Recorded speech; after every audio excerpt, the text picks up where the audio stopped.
যেখানে কুকুর ঘেউ ঘেউ করে সেখানে বাঘ শিকার করে নিজের অকাত দেখিয়ে দেয়। তাই নিজেকে প্রমাণ করার জন্য তর্ক না করে নিজের কাজের মধ্যে দিয়ে প্রমাণ দাও, কারণ মানুষ শোনার চেয়ে দেখতে বেশি পছন্দ করে। আর এটা শুধু আমি বলছি না, দ্য 48 লজে ল নাম্বার 9-এও লেখা আছে, win through your action and never through your argument.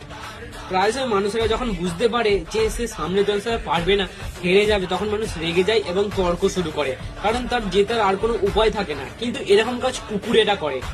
যখন তারা জানে যে তারা হাতির সাথে পারবে না, তাই তারা হাতির পিছনে দাঁড়িয়ে কেবল ঘেউ ঘেউ করতে থাকে। হাতি তাদের সাথে কোনো তর্ক না করেই নিজের কাজ করতে থাকে, কারণ শক্তিশালী লোক কখনোই তর্ক করে জেতে না, কারণ সে জানে যে তর্ক করে শুধু সেই মুহূর্তটাকে জয়লাভ করা যাবে।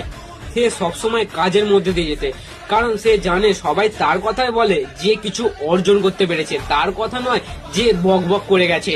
এই জন্যই তো বেশি কথা বলা তোতা নিচে থাকে আর ঈগল খোলা আকাশে।